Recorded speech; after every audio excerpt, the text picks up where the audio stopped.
Buenas noches, profesora, compañeros. El día de hoy les vamos a exponer nuestra bibliografía que es Personalidad y Cultura.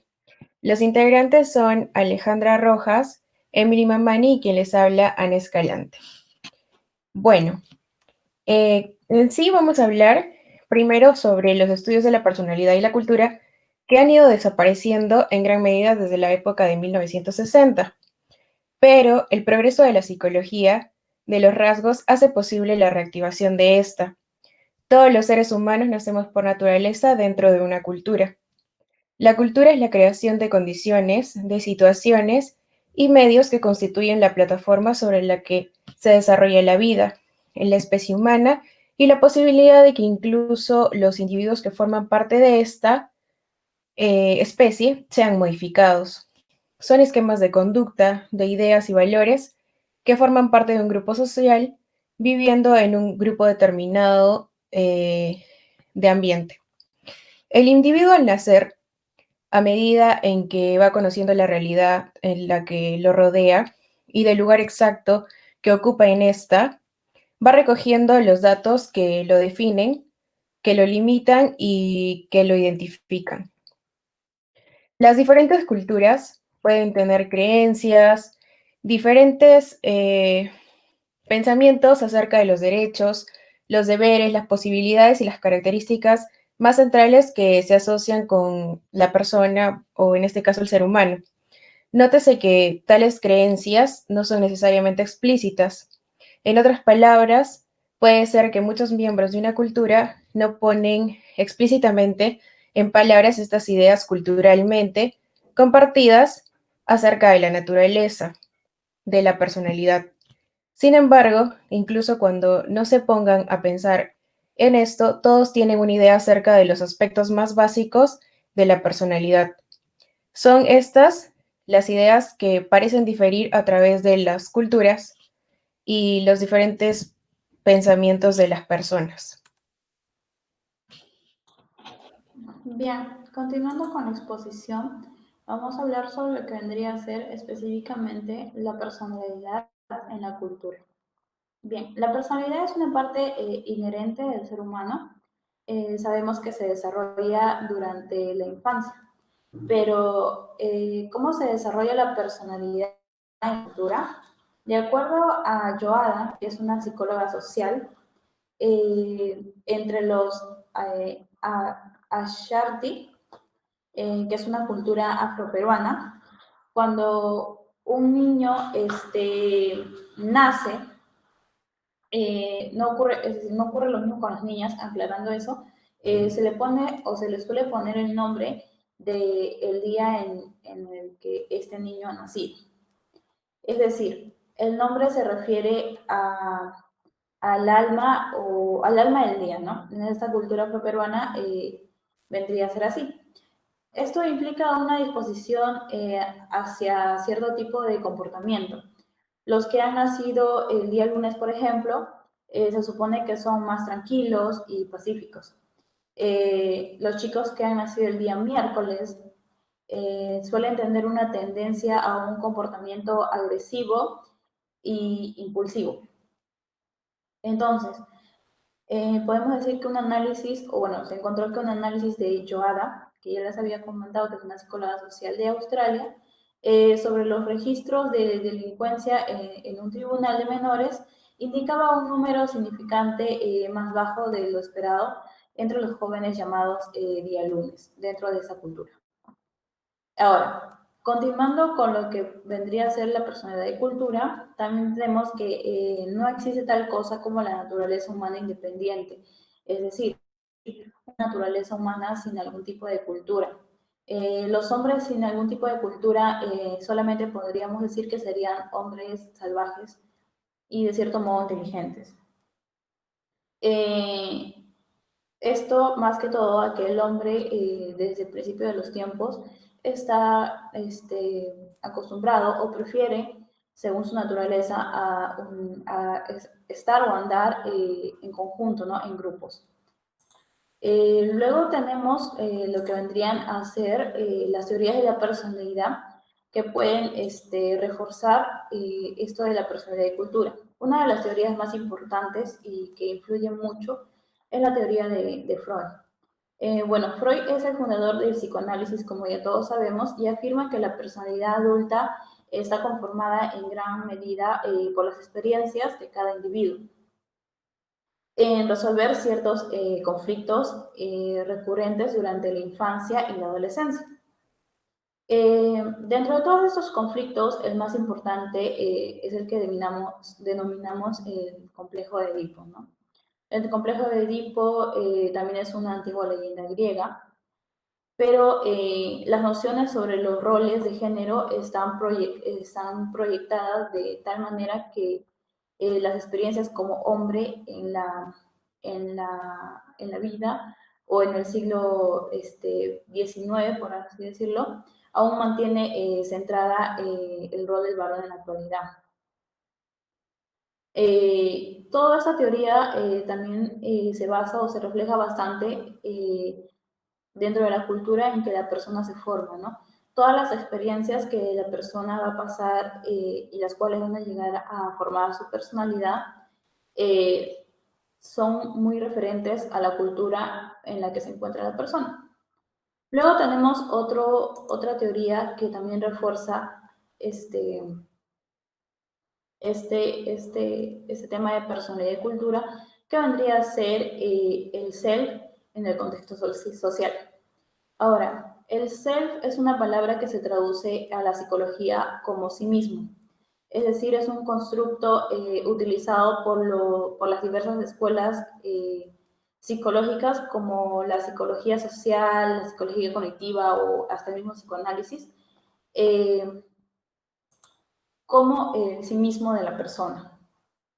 En un artículo encontramos que todos nacemos en una compleja herencia encerrada en nuestra particularidad, es decir, en nuestra chispa vital. Una estructura individual que nos lleva al crecimiento físico y también psicológico, a configurar nuestra propia personalidad, es decir, a madurar, progresar en base a nuestras experiencias y a poner en juego nuestra relación con los demás.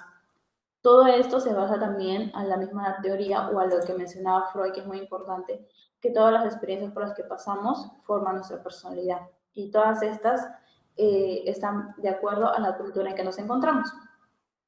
Ahora, tenemos también lo que vendría a ser el yo como producto de la cultura. El yo se ve por muchos investigadores, particularmente en Estados Unidos y en el país de Asia, como un producto de la cultura por parte de la autora Casibao, que difirió entre el yo relacional y el yo autónomo de las personas. Ella decía que el yo relacional era entendido como un modelo familiar interdependiente, es decir, material y emocional. Y el yo autónomo se encontraba en un ambiente urbano, occidental, individual, como un individuo con un modelo de familia independiente. Luego tenemos o hablamos sobre lo que vendría a ser la dicotomía que presenta Marcus y Kitayama entre un yo independiente y el yo interdependiente. Esta dicotomía prácticamente se basa en que está representada por un amplio conglomerado de las diferentes, entre las diferencias de, por ejemplo, decir un este o un oeste, de las emociones, la motivación y la cognición de la persona. Refería también que la personalidad occidental se puede observar un modelo de persona que concibe un organismo autónomo, separado y atomizado. También que está hecho y fabricado con rangos de habilidades y valores emotivos buscando la separación e independencia de los demás. A diferencia que en el modelo oriental, la persona implica interdependencia, relaciones, no se considera como una entidad singular, sino que se considera como atada a los demás. Es decir, las personas se hacen o sienten que están completas cuando está situada en un lugar de una unidad social.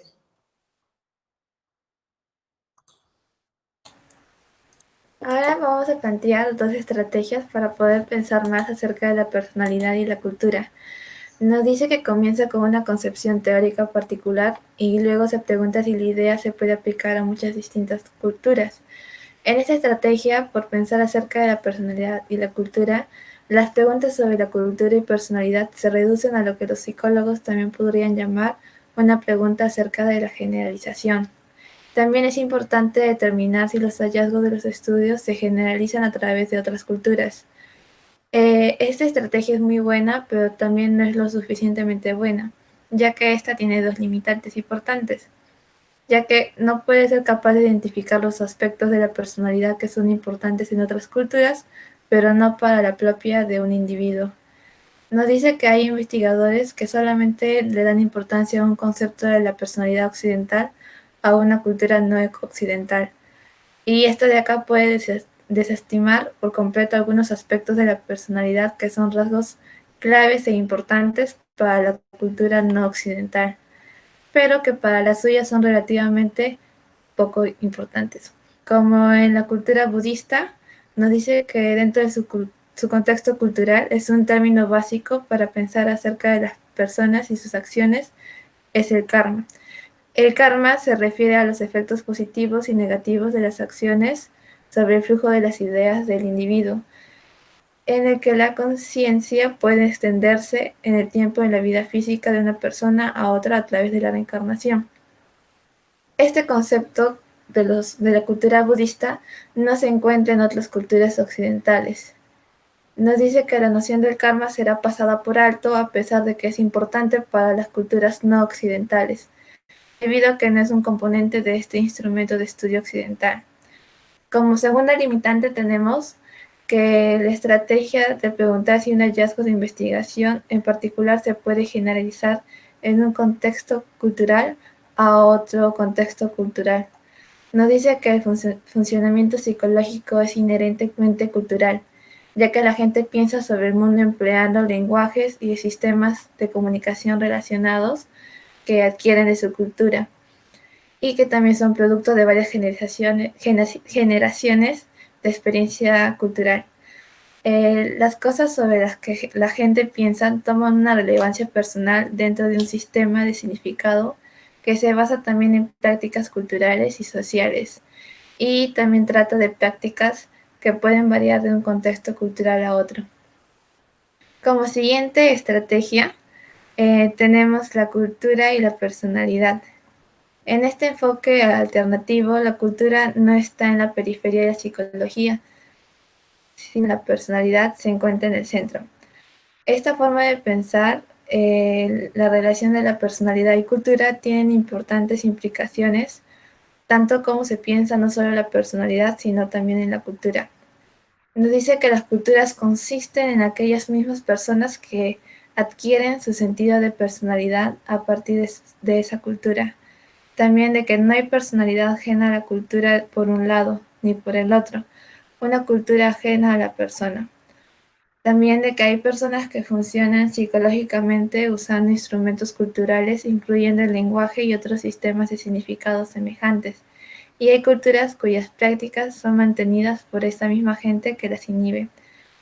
El argumento de que la experiencia humana debería ser entendida a través de la lente cultural se hace incuestionable con ejemplos en los que la gente de una determinada cultura parece llevar vidas que difieren profundamente de las demás. Los modos propios de una persona no son universales. Un ejemplo está en Bali, que la forma con la que la gente se describe a sí misma no es a partir de un nombre personal, sino que los nombres personales son utilizados sumamente privada.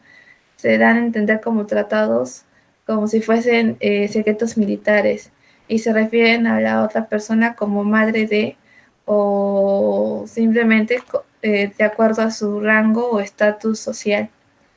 Este sistema refleja una concepción cultural mucho más amplia, en la que las personas no solamente piensan en sí mismas básicamente como individuos únicos, sino más bien como elementos pertenecientes a un orden social más grande y eterno.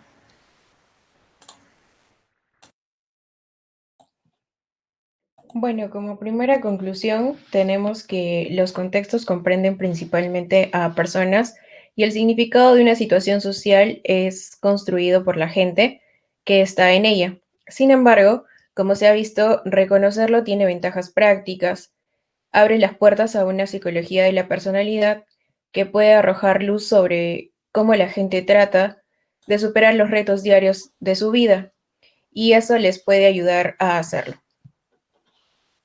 Bien, como siguiente conclusión, podemos decir que la cultura forma una gran parte importante de nuestra personalidad, ya que se basa en el contexto en el cual nos encontramos. Freud menciona que toda nuestra personalidad nace de las experiencias por las que pasamos desde nuestra infancia. Son todas esas experiencias las que se relacionan con la cultura. En otras palabras, podemos decir que la cultura y la personalidad influyen una sobre otra.